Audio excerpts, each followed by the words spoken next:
So I'm about to have a conversation with Zoe Palando. She's the filmmaker behind the animated short Fishbowl. Congratulations, welcome to London. Thank you. How are you? I'm good, how are you? I'm good, thank you.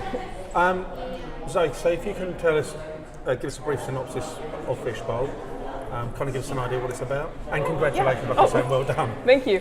It's an animated short that follows the journey of a woman named Marina after she finds out that her estranged father is living nearby, and kind of goes through her journey on how if she wants to talk to him or not, if she wants to contact him, and it goes between kind of lived experiences of her anxiety and her thought process behind this, and kind of a dream space where all of that gets processed. Thank you. Now we know traditionally that even with the latest advances of CGI and all sorts of different ways of animated, it is so time consuming to do any kind of animation work. How on earth do you have the patience to do anything to do animation? Because you've got to be a particular person to do this, haven't you? I'm guessing you've done this as your whole career, or maybe you haven't. Perhaps you can give us an idea of your background. Well, that was actually my thesis film, or Fishbowl. So I've had one other completed film that's been in festivals that was called He Sells Seashells, and it was a short film for my Yes. As the tongue twister, right? Yeah, Okay, yeah. Right, okay. It's been fun to hear people announce that. Right, okay. Well, I just fucked up this. Yeah, that's fine. And so that was my third year of university, the film for that, and so this was my final film in university. And so, it was a school project, so I had to get it done, but it was also, I don't know, it's just an obsession. It's very... But how do you have the drive to do such a time-consuming thing? I think that animators have a little bit of a god complex, because we have our little paper in front of us, and we can make anything happen on that paper. We don't have to rely on actors and that kind of stuff, so it's very much a control freak kind of thing to do. But patience and determination, and you get through it.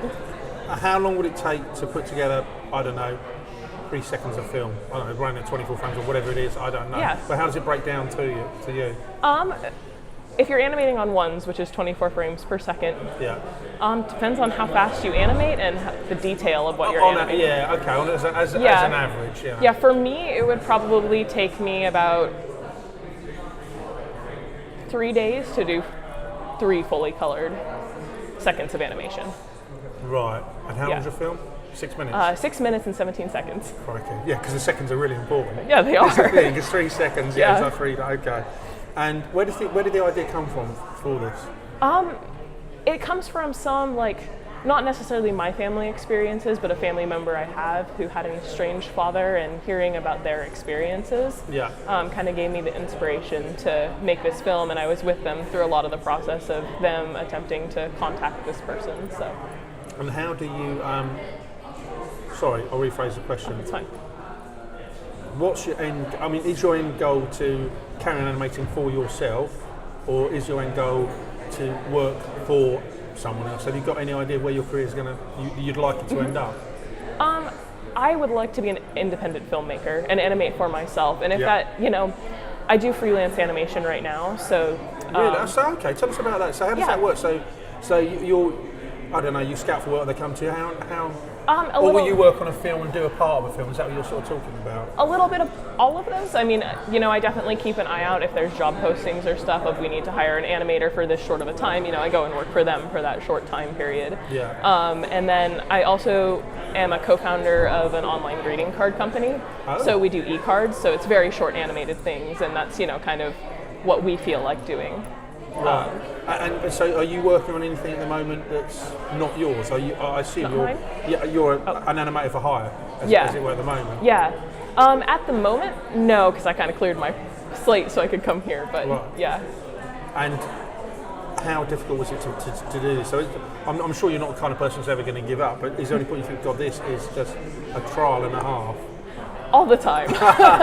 Yeah, it's very difficult, and it gets stressful, especially when you're between clients, and you're looking for your next job, and you're hoping you can find something. But if you work hard enough and email enough people, eventually someone will bite. You'll get something. Yeah. And when you're when you're looking for work, do you literally have to send them off a sample work that you've done? How does that all kind of work?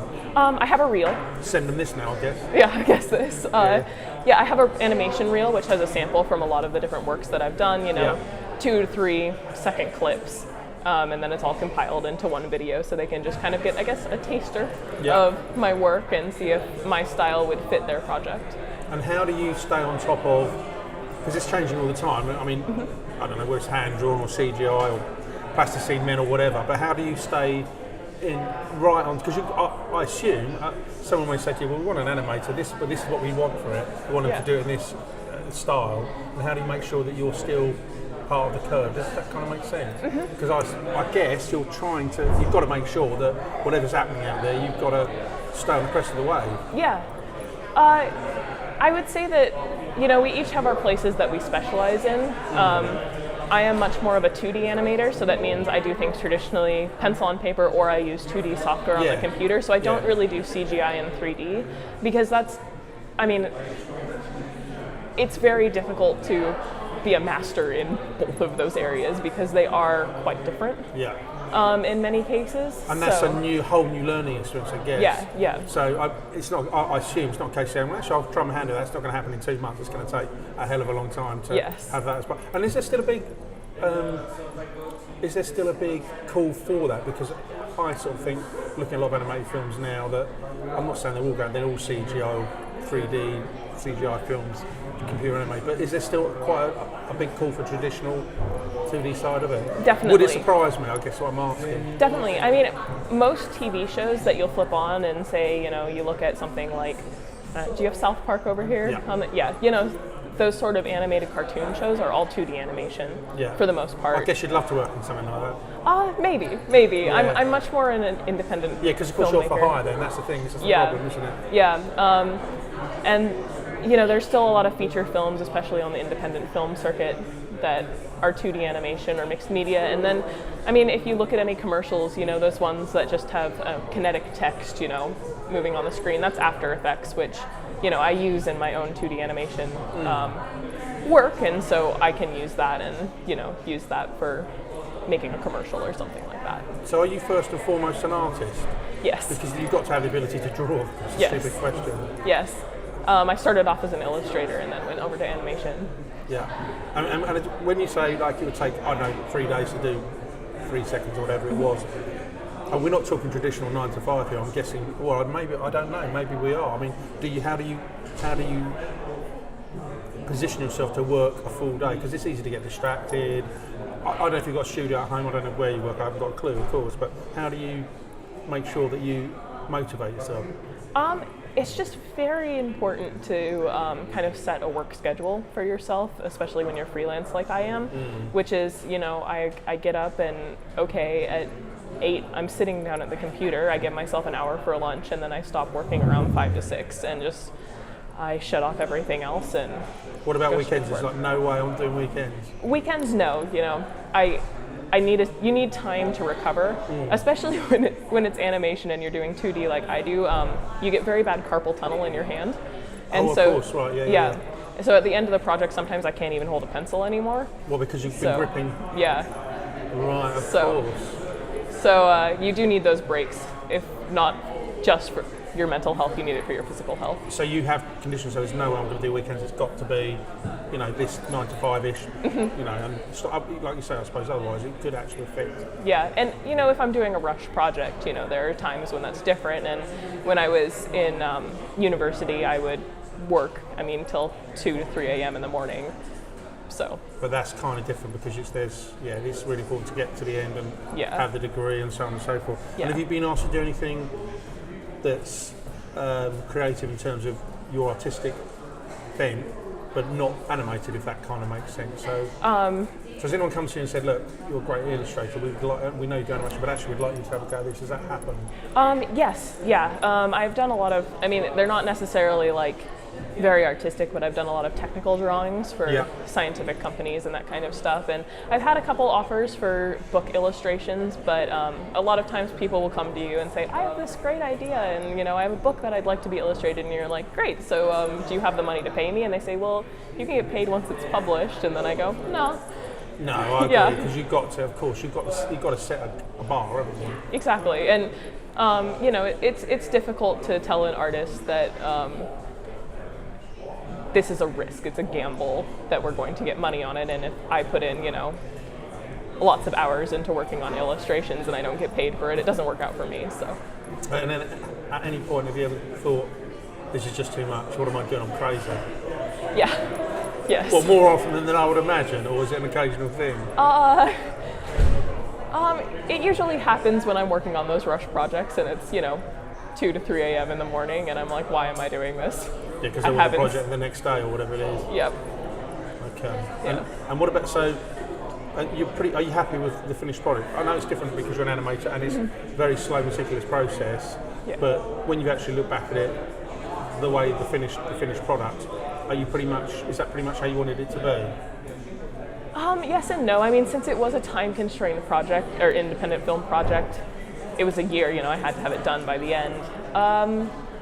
There are some things that I would like to change about it, but I didn't really get that chance because it was an assignment. But there are parts that I'm very proud of. So. And can you explain how you actually? A bit of a silly question, this. Oh yeah. I've never really thought about how you actually animate it. So what I mean by that is, I assume you draw the image you want, and then what's the next step? You just shoot a frame with an overhead. How does it all work? Okay, so we have light boards, and then a pegboard when all of our paper is hole punched, so it fits on that pegboard. Exactly. Yeah. So it never looks out of sync. Yeah, exactly. And so you draw your first. Well, first I would storyboard it. So. Oh, so you even storyboarded your short animation? That's interesting. Oh yeah. You storyboard it, and then. I bet you're brilliant at storyboarding. It is it goes with the job. Yeah, of course, yeah. And then we do keyframes. So that's basically, if I had an arm up here and an arm down here, each of those would be a keyframe. And then you take those keyframes and you have them on your light board so you can see in between them.